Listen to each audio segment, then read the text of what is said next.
Hi everyone, welcome back to the channel. Today I want to go through some of the interviews that Rupert Grint and Daniel Radcliffe have been giving, and potentially do that interview that Daniel Radcliffe did with the first We Feast, the Hot Ones Challenge. So let's get into the interviews first. So Rupert Grint on returning to acting for disturbing horror Nightborn, his reluctant celebrity status, and wishing new Harry Potter actors all the best. It's such a fun journey. Alright, so it talks about how he's shit at doing Instagram, blah, blah, blah, blah, blah. It's a rather humble admission from one, the lead and instantly recognizable stars of among the most famous film franchises of all time. But it's also a reflection of both Grint's personality and how he has traversed his career since Hogwarts shut its doors. It doesn't even feel that long ago. It's nearly 16 years. It's insane. Emma Watson may have gone straight into major movies and activism and more recently a sustainable gin company, while Daniel Radcliffe has charted a successful and wonderfully eclectic path on screen and stage. But the third member of the core Potter trio has had a much quieter time spent mostly out of the limelight, and deliberately so. Potter years were an absolute constant, Grint says, of making the 8 Potter movies, which were in production for almost an entire decade from 2000 through 2010. It was an intense, long period of work that made him appreciate not being on set and really value downtime. He's had a smattering of film, TV, and theater projects since, but even the sporadic nature of these dwindled once parenthood beckoned. I love working, but I also just love being at home, hanging out, and being a dad. I'm not ridiculously ambitious. Reluctant celebrity? Oh, absolutely. This period of low-profile calm isn't exactly about to come loudly crashing down, but Grint is now heading blah, blah, blah, blah, blah, blah, blah, blah, blah, blah, blah, blah, and then they're talking about the movie. All right, cool. What do you think about the movie? All right, la-di-da-di-da-di-da-di-da-di-da-di-da. Okay, anything else? Here we go. Shooting on the first season of HBO's high-profile Harry Potter TV series is now underway, with 3 kids plucked from obscurity to play Potter, Hermione, Granger, and Ron Weasley, just as Radcliffe, Watson, and Grint were more than a quarter century ago. God, we're old. Grint wrote a letter to Alistair Start, the youngest stepping to Ron's scuffed school shoes, which we already knew. When they were announced, it really took me straight back to 1999, he says, because it was such an exciting time. I do wish them all the best. It's such a fun journey. Okay, we already know this. As for the advice, didn't have social media to deal with, so it's likely to be a very different experience, and totally agree with that. It's a long time, and there are definitely periods when you want to get out. It's a sacrifice, especially when you're young, but I have no regrets. It was a great time, and I think to have a lot of good people around looking after them. So there's that interview, and now let's get into this one, which on the surface sounds insane. Rupert Grint on the rise of fascism. Obviously, I'm against it. And if you go into this entire article, which by the way does not have the video for a reason, is because they are trying to make him out to be something that he's not. And honestly, I thought the same thing too. I said, oh, for fuck's sakes, because this is his quote. Obviously, I'm against it, but I choose my moments when to speak. But I think, yeah, it's obviously hugely relevant now, and you'll hear from me. So I say, you're an actor, you know nothing. Rupert is my favorite of the 3. Let's sigh, because it's true, he is my favorite. But then disparate comments saying, if you watch the actual clip, he had no idea what to say, and the comment at the start was more like a, what a stupid question answer. Then he tried the Sydney Sweeney, you'll know when I have something to say bit. Variety's trying to spin it in the worst way it can. So I said, thanks for the clarifying I will be sure to check the video out when I do with my roundup news videos. So I am clarifying it here because Variety did a shit job. They didn't even include this in their own article. So here's what actually happened. Have you ever considered commenting about the rise of fascism in Great Britain that's currently happening? Well, obviously I'm against it. But no, I mean, He doesn't want to answer. He's like, what the fucking question is this? Yeah, it's obviously hugely relevant now times. But yeah, I think, you'll hear from me. He was so awkward and very reluctant to answer these questions. What a dumb thing. They're trying to make it out so all these celebrities have to be political now. I said, okay, yeah, he wasn't expecting that question. Can he just say next question? Which is true, he could have. The entire Berlin Film Festival was like this. Everyone got harassed. Several just said, I'm here to talk about the movie, or that being non-political allows more people to enjoy the art. They started getting harassed by the journalists. One called Neil Patrick Harris embarrassing, and it kicked off online. The festival CEO had to come out and give a statement saying they are entitled to not answer political questions, and harassing them risks ruining the festival. Major studios already don't go because they've done this in the last 2 years too. Damn, Berlin Festival, you've fallen. Now, let's go to Daniel Radcliffe, and he did an interview with Parade. Daniel Radcliffe fans may always know him as Harry Potter. Is he at peace with it? Now, this is from February 13th, 2026. All right, blah, blah, blah, blah. So they ask him if he's at peace with his fan base always knowing him from a certain fantastical universe. And he says, oh my god, yes, I have always been fairly fine with it. I don't need people to forget that I did that in order to enjoy stuff I'm doing now. In fact, it often leads people to seek me out in other things. Coming out of Potter, I was probably more stressed about it. The first time I did a musical, I went to rehearsal rooms like, fuck, everyone thinks, what's this movie kid doing here, and is he going to be any good? It's nice to not walk in feeling those things anymore. And as fans are well aware, Harry Potter continues to give life, blah, blah, blah, HBO, yada, yada, yada.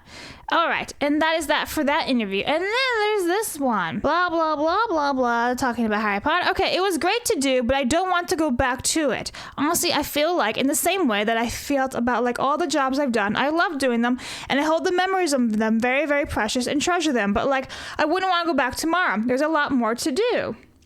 It's a good attitude to have, to be honest. Every one of those films took like 9 to 18 months to film. It's nice to be able to do lots of different things. And then he talks about the stunts, and he says, no one else lets me do this. No one else has ever let me do the near-level stunts that I got to do on Potter, and I really, really miss that. Like, I got to do crazy stuff on Potter, and people are generally not happy for actors to do that, and I did them when I was a kid, so it was cool. Alright, and then he just says, coming out of Potter, I want to do a lot of things that were not that, and just establish yourself as just an actor rather than just a character. But I think there's a lot of fun to be had in that as well. It's not just a stressful thing. It's like, oh cool, what fun can I have while doing this? Well, here's the thing, he's gotten so much money that he can pick and choose anything he wants to do after Potter, and he's set for the rest of his life and his kid's life too, probably. So, honestly, he has a great attitude about this. He really does. Most of what I watched towards the end of Potter was comedy. I'm much more liable to go home and watch like a half hour of comedy than I am to watch big, serious, like worthy movies or whatever. Towards the end of Potter, 30 Rock, The Office, British shows like Alan Partridge, and The Thick of It was what I was mostly loved watching. He added to end up working so much in comedy has been a real dream come true, honestly. And I gotta be honest, if you've ever watched his movie, it's called What If, or it's called The F Word. It depends on what country you are in. He plays opposite Kylo Ren, Adam Driver, and they're like two really good friends. So it's like Harry Potter and like a Sith Lord, or Sith Lord wannabe, if you will. And it's pretty fun, and he has actually pretty good comedic timing, so I do recommend some of his comedy. He's pretty good with that. And now there's this one from Variety. This was published February 17th, 2026. Daniel Radcliffe tells press not to always ask HBO's Harry Potter cast about the original movie actors. Just let them get on. It's going to be different, obviously. When these kids got cast, there is a whole thing about the internet being like, we have to look after these kids. If you really mean that, then one of the things you can do is don't ask about us, me, Emma, and Rupert all the time. I would like not to be weird spectral phantoms in these children's lives. Just let them get on with it. It's going to be a new, different thing. I'm sure Dominic is going to be better than me.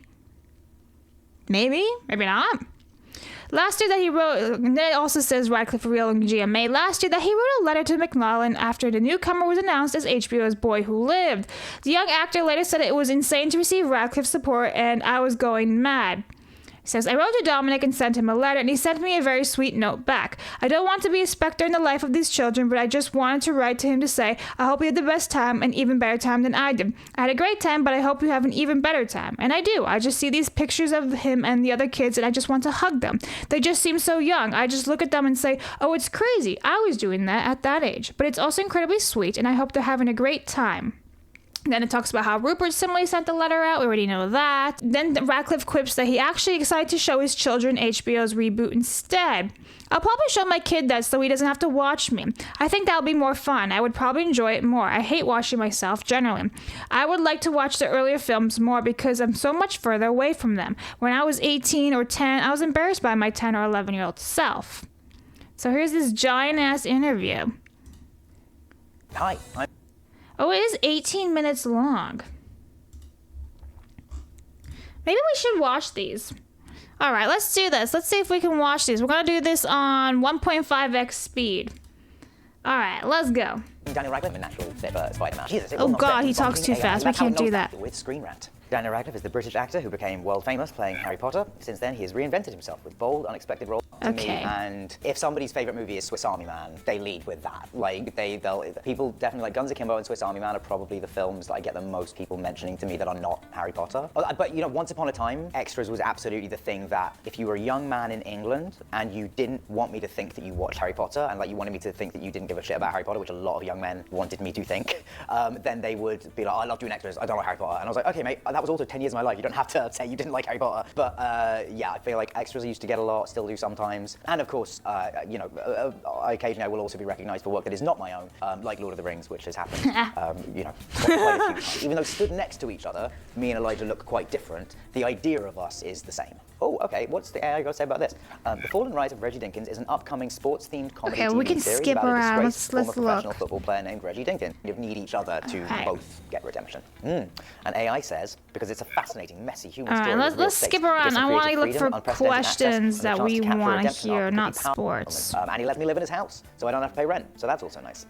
And AI says, yes, Daniel Radcliffe has expressed interest in exploring filmmaking and directing. And once again, AI is correct. I have expressed that interest. And that's how it knows that. It's not really clever. It's just looking at the internet for these answers. But it is correct. I would love to direct. I love being on set. I love being in the middle of a set. I think I'm talking about it for kind of get on with it. Some real moves. Theatrical's based on set, you know, theatrical. But I do think that, you know, the cumulative amount of hours I've spent on a film set, you know, hopefully will add up to having like a pretty good knowledge of how to run a set and of ways of fixing problems on a film set. I'm sure I have annoyed a few directors already by being like a little bit of a backseat director when if I see a problem on set and I'll be like, well, couldn't somebody do that? And then, you know, I'm definitely that person now. So, but I like to think I'm more helpful. He talks so fast, even on 1.25. For being particularly athletic, but he's fit and capable when a role or hobby calls for it, like Harry Potter, wand duels, stunts. Wand duels incredibly unathletic, and Swiss Army Man. Yeah, I mean, I got to do. I feel like physically capable is more than I would say than like athletic. I definitely am like I'm fit and I love throwing my body around. Fantastic at getting beaten up. Like I have most of what I was doing on Potter was like I was on the wrong end of being. So that's what I learned was to like sell a punch or a kick to the ribs or a, you know, going on the floor or whatever it is. So like I love doing that kind of stuff. I love. I got to do a lot of stunts on Potter that were really crazy. I got to do 6 weeks of underwater filming on the fourth film, where we were just doing like. There's not a whole lot of reacting I can do with this. Like there was stuff that I was able to do on Potter that has really like that I kind of took for granted at the time. That I was like, wow, I will never get to do as much of this again on other stuff. Are you a fan of sports? I love sports. Yeah, absolutely. I love NFL. Sorry to All right, even skip that the game sports. I can get into it. How do you balance your rooted interest between your fantasy team and the Lions? Me and my girlfriend both try and have at least one Lions player on our team every year, and like we'll always root sometimes. And I see it's stuff that you can football. The last great over the last good, they're good, and that's great. And when they're bad, it's not. Oh, okay. And AI answers. Okay, improv. That allows. Oh, like Reggie, he. All right, more stuff. When you become famous young, it's just a matter of like figuring out what is really important for you and what really makes you happy. And if you can figure that out, then just like focusing on that and remembering that everything else is sort of bullshit. Okay. It's like a horoscope. You're like, yeah. He'd likely say something like, focus on the work, not the rest. All right, skip. Being like, what you can do. Like, we're going to be a different thing, and they're going to be. I mean, I'm sure Dominic is going to be. This is what we just read. read. And better than what I was.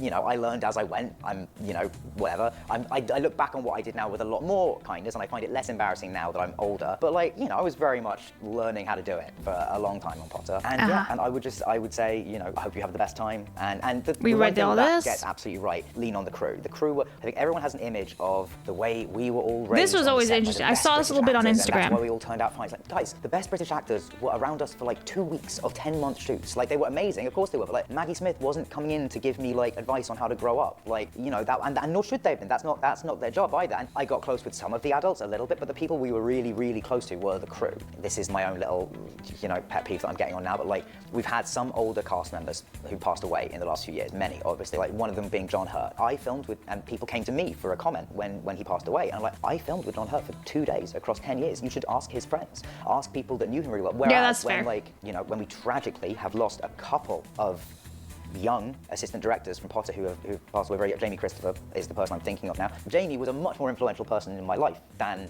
a lot of the other actors. No one comes to ask me about him, you know? And the thing I would say is the crew are the people that I became my best friends. The crew are some of the people I'm still really, really close to. And so yes, leaning on the crew, that part, AI, we don't know which AI this is, if it's ChatGPT, you got that right, ChatGPT.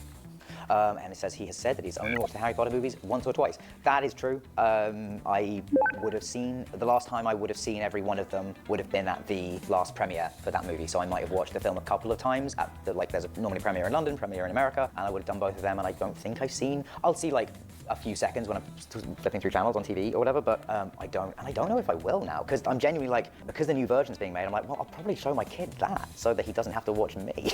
Like, I think that'll be more fun, and I will probably enjoy it more. So yeah, I don't know. I don't know if I'll ever watch it. I'm sorry, HBO Harry Potter will never be anything to the films ever. There's like, I don't sit around watching myself. I hate watching myself generally. I think now I would like watching the earlier films more because I think I'm so much further away from them. Where like when I was like 18 or 19, I was embarrassed by my 10, 11-year-old self. Now I think I would see my 10, 11-year-old self and go like, oh no, you're very sweet, and probably be more embarrassed by my 18, 19, 20-year-old self. But that's also not just a Harry Potter thing. I don't want to make it seem like it's just about that. I haven't watched anything that I haven't watched anything I've done, I think, for the last few years. Oh, that's not true. I watched the Weird Al movie. But other than that, like, I've been doing a lot of theatre, I've been doing a lot of TV shows, and I don't really go back and look very much. And it says, yes, Daniel Radcliffe has talked about being open to superhero roles, though there's no official deal yet. Yeah, very far from it. With either Marvel or DC. He said he wouldn't rule out doing a superhero movie if it was cool, weird, and different. And even joked that he thinks he'd be a natural fit for Spider-Man. Yeah, 20 years ago. Yeah, I feel like, you know, my dimensions mean I'm a natural fit for Spider-Man. I think that's open to work. Like Spider geriatric man one day, and I can do that. Yeah, I mean, look, of course I'd be open to anything if the script was cool and weird and different, but there's very much never been any truth to any of it. I think I saw that James Dunn had to like say that there was no truth to a rumor, so sorry about that, dude. Sorry that you're having to like, you know, field questions about random internet theories. The classic one has always been Wolverine. I still get people coming up to me and being like, is that gonna happen? I'm like, dude, no. Look, somebody will prove me wrong and do a great job. I think it's a bit of a cursed chalice to be the person that follows Hugh Jackman in Wolverine. Not sure I would want that job. I'm sure somebody out there will and will do it wonderfully, but he's made it pretty definitive, so I don't know if I would even want to do that. A Daniel Radcliffe role is challenging. All right, we'll skip. There's an in-person show night. It's called Every and a little. Are you doing more Harry Potter? Live every night. Equus. There's something timing. And I think again, if you guys want to watch the full video, it's on Debunking AI by Screen Rant. I mean, there's only 922 subscribers. What the hell? I have more subscribers than Screen Rant. Why does Arthur choose to make a movie about Reggie? Like Radcliffe on Ending. All right, that's it. Okay, so we can pause this one. And now let's actually watch this one. This is the one we've been waiting for. This is First We Feast. Daniel Radcliffe worries about the aftermath while eating spicy wings. Hot Ones episode. Okay, so we're going to watch this on 1.25x speed. Let's boogie. Things you've ever To heard be from honest, me I only say, want to hear about but the then Harry also Potter it's like stuff. incredibly Shall sweet we just... and like very vulnerable actually and open. That was a pleasant introduction. Okay. Also, maybe I'll get hit with copyright, so maybe this I really should. happening moments, reflecting back on your experience doing live theater. Like, what's Most Live theater, we can skip. Like a foot-longs. 8. Completely attentive into frame per second to like actors being annoyed with technical mistakes from the crew when no one's allowed to fuck up as much as that. Like, yeah. Wait, let's see yours. just Hang on, I think we missed something. can you rearrange the lineup? No, we don't care about that. And these two. There you go. And the whole trans stuff.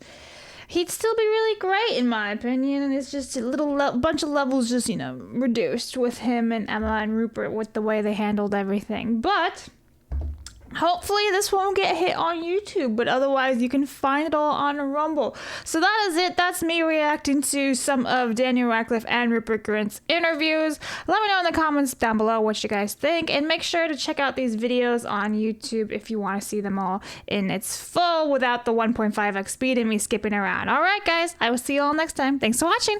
Bye.